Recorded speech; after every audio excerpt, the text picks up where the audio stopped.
Mark from eReplacementParts.com. In this video, I'm going to show you how to install an engine gasket kit on a Ryobi trimmer. When doing any repair work on a small engine, it's important to replace the gasket so that the engine seals properly.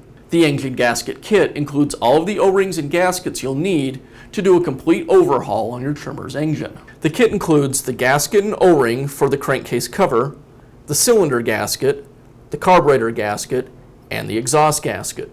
Installing the engine gasket kit is easy to do, and I'm going to show you how. Engine gasket kits, as well as many other parts, can be found on our website. Let's get started. I'll begin by removing the rear cover.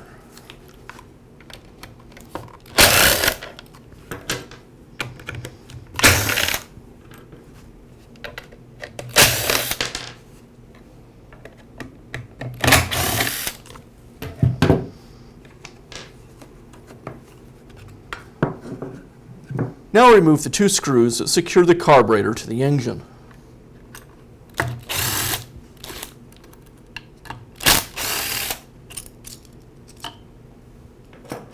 Before removing any of the fuel lines from the carburetor or the lines from the tank, you'll want to make sure that you drain any gas that might still be in the fuel tank. Now I can pull the carburetor away, disconnect the throttle cable, and remove the fuel lines.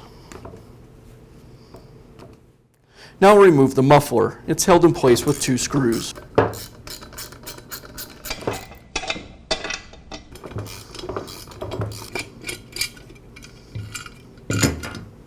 Now remove the carburetor mounting plate. It's held in place with four screws.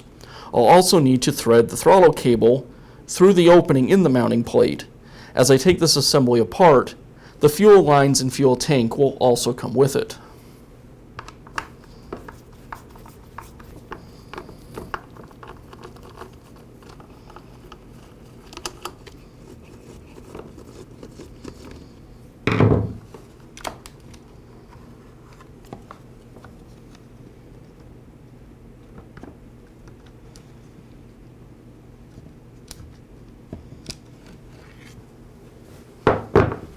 Now remove the clutch housing and the shaft from the rest of the engine. It's secured with four screws.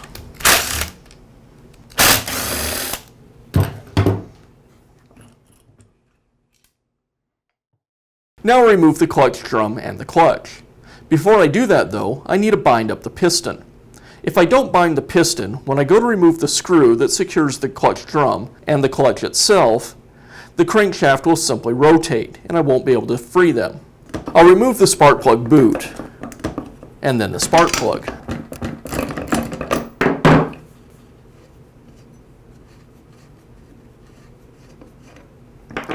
Now to bind the piston, I'll insert a piece of starter rope into the cylinder.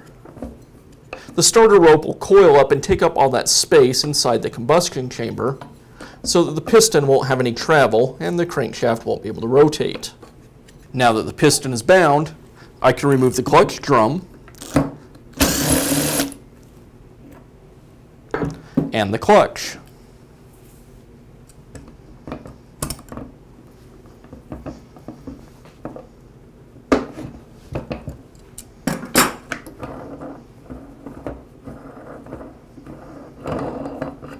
Now I can remove the starter assembly.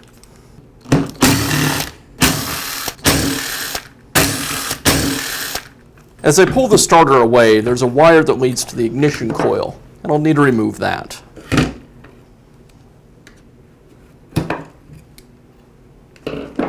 Now I'll remove the flywheel, and the flywheel is secured to the shaft by means of a taper. There's a spacer on the crankshaft. I'll pull that away. To remove it, I'll lift up the engine just slightly by the flywheel, and then I'll strike the motor shaft with a rubber mallet.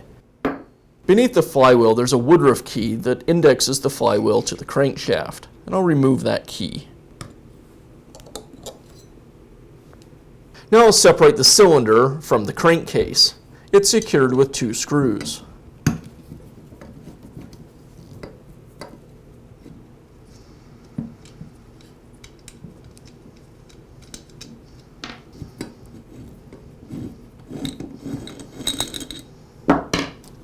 I'll now carefully pull the piston from the cylinder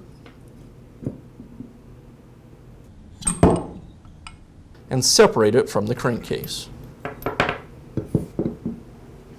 Now I'll remove the cylinder gasket. I'll use a blade to remove any residue that's left by the gasket.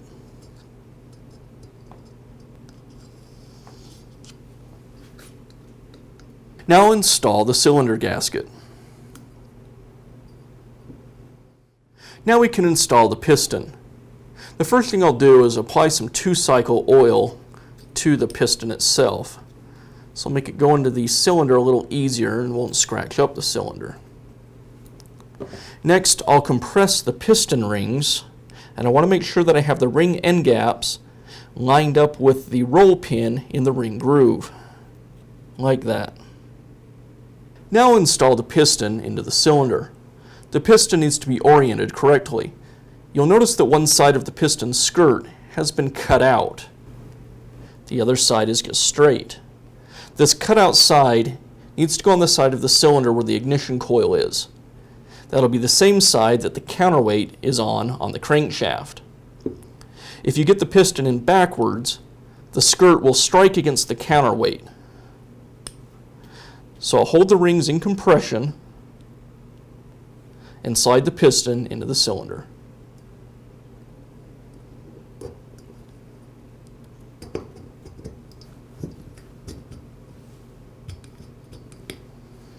Now I'll install the connecting rod onto the crankshaft.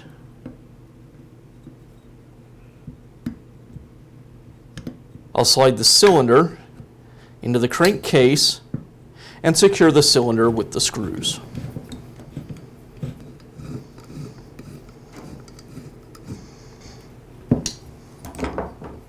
Now I can install the flywheel. First, I'll place the woodruff key into the slot on the crankshaft. Give that a little tap to seat it in place. And now I can install the flywheel. I want to make sure that I line up the slot on the flywheel with the woodruff key. The flywheel may stay a little loose at first. It'll get tightened up later when we install the clutch. Now we can reinstall the starter. First, I'll slide the spacer back onto the crankshaft. I'll connect the ignition wire back to the ignition coil. And then I'll slide the starter over the crankshaft. As I do, I'll tuck the wires, the ignition wires, back into the starter housing.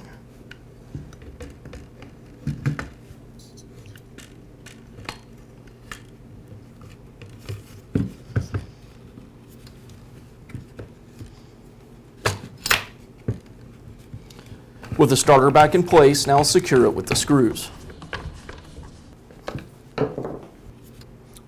I'll reinstall the base and secure it with its screw.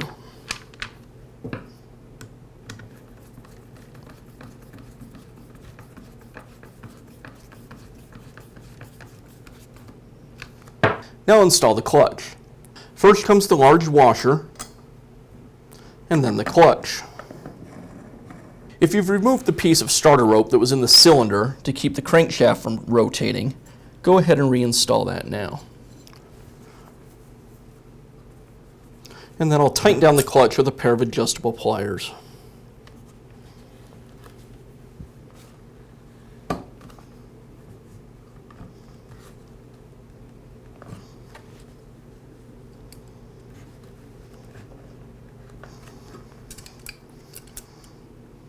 Now install the clutch drum. First comes the small spacer washer, and then the drum. And I'll tighten down the internal screw inside the drum.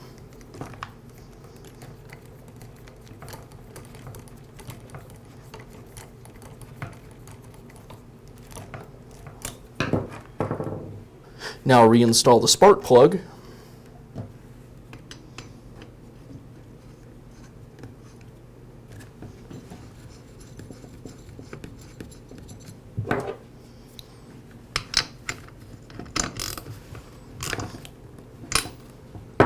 And replace the spark plug boot.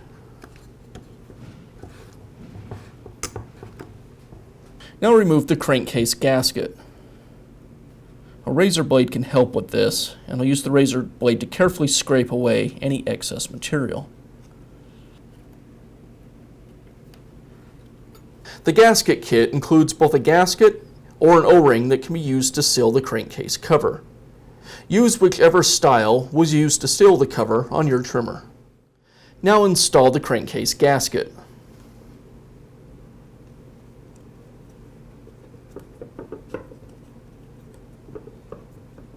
Now install the crankcase cover. As I reinstall the fuel tank, I'll want to make sure that the rubber bumper is in place that isolates the tank. There's also a bumper that goes on the crankcase cover. Make sure the gasket's in place and slide the cover onto the crankcase. And now secure it with the screws. Now install the muffler gasket and reinstall the muffler to the engine.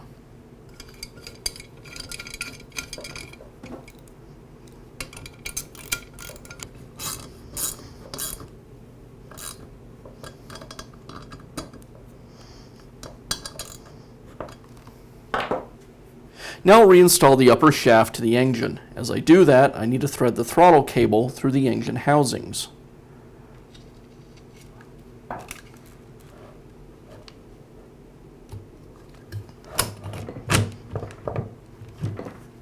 I'll secure the clutch drum housing to the engine.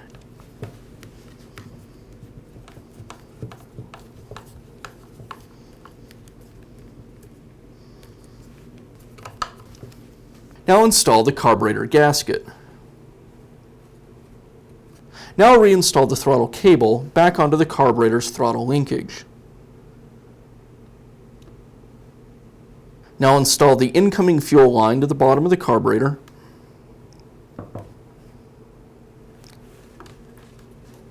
And the line leading to the primer bulb on the top.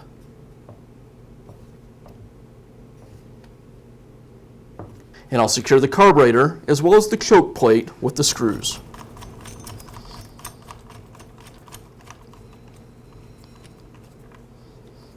As I tighten the upper screw, I want to make sure I have the choke plate lined up as well as the wavy washer so it doesn't get pinched by the screw.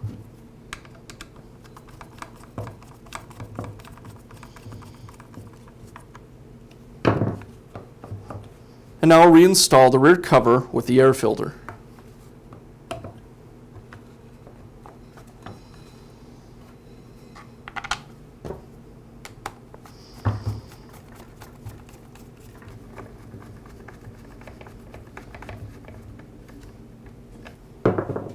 And that's all it takes to install an engine gasket kit on your Ryobi trimmer.